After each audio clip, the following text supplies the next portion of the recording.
Hello friends, welcome back to my channel.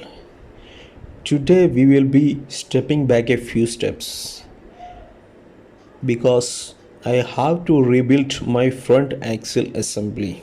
The one that I built in the last episodes proved to be incompatible with my chassis. So, being a huge unibody design, it took me around 2.5 days to print the front half of the chassis compared to 4 hours printing of the front axle. So, I prefer to go for the modification and alteration of the front axle to be compatible with my chassis. Another reason for the rebuild was that I have noticed several scopes of improvisation while I was carrying out the road test of the last model. So all those improvisations are incorporated into this unibody design. So let's have a look at what are those improvisations. First of all, let's start from the wheel shaft itself. In the last build, the wheel shaft was coupled at 3 stages. So, more couplings, more energy loss. So, in this build, I decided to go for a single shaft without any couplings up to the universal joint of the steering arm. So the theory is straightforward and simple. More mechanical parts built with PLA, lesser will be the reliability and the robustness. So fewer PLA parts in the mechanical side.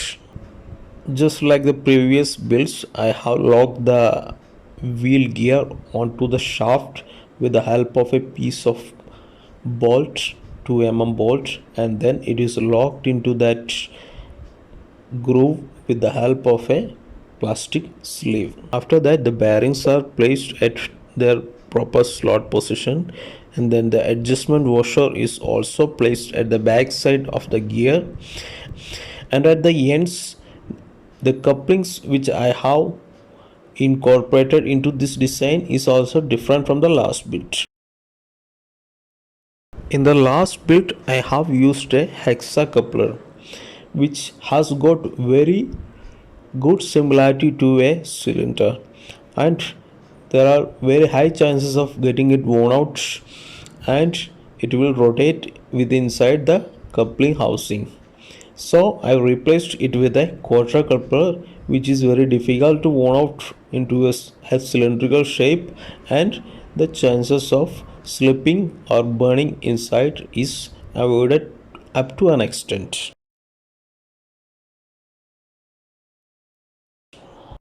And now coming to the most significant change which I have made is this unibody design.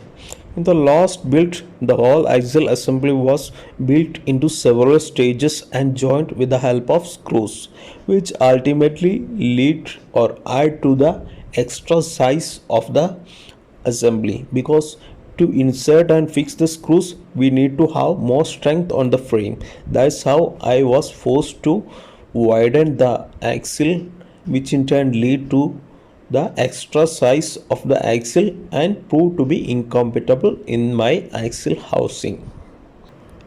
In the wheel mounts also you can see significant changes.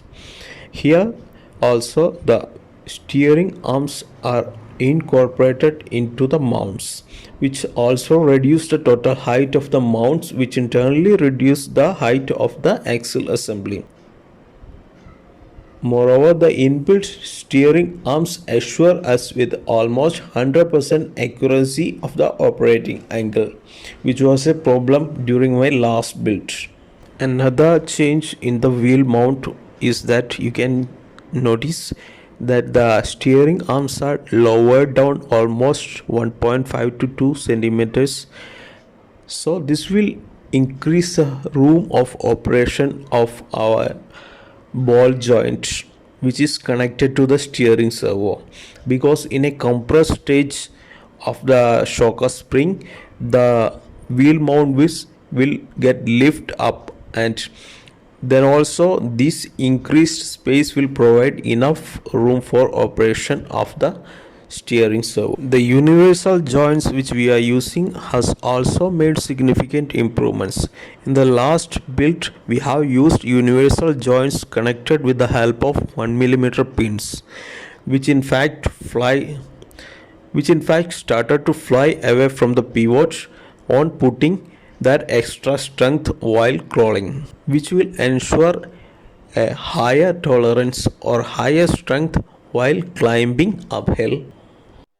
And for the drive shaft, not much changes are made, except that the universal joint component is already mounted before assembly, so that we need not to put that extra strength on the rod after assembling to insert the universal joint.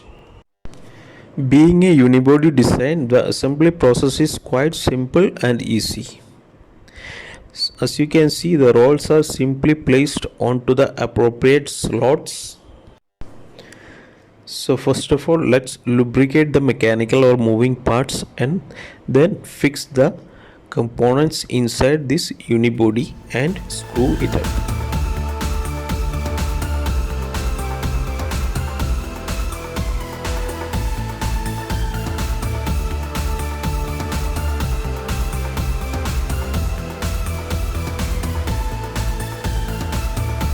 First of all, insert the universal joint into the wheel mounts. Then the wheel mount along with the universal joint is get inserted into the main assembly. Now place the assembly onto the housing and place the upper lid or the upper half of the main unibody and screw it up. That's all.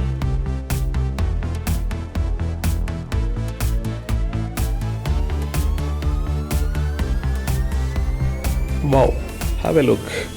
All these components, all the parts are locked in a single action.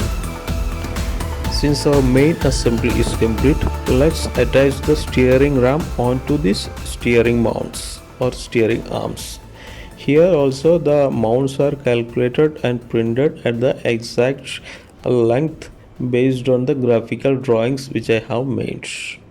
So it will be calibrated into almost 99% accuracy. So we need not to calibrate the length or angle of the steering mounts. The steering ram is mounted from the lower end because on the upper side we will have a ball joint for the servo controls. And finally, the only part left with is mounting of our wheels onto the wheel discs. This we can do very easily with the help of some M2 screws. So our assembly is complete. As you can see, this is much more efficient and much more easy design compared to the last one. I am also learning with while printing, so improvisations will come one after the other. Nothing to worry, you can use the model which you like. I feel that this one is much more easy compared to the last front axle build, and it is very easy to print.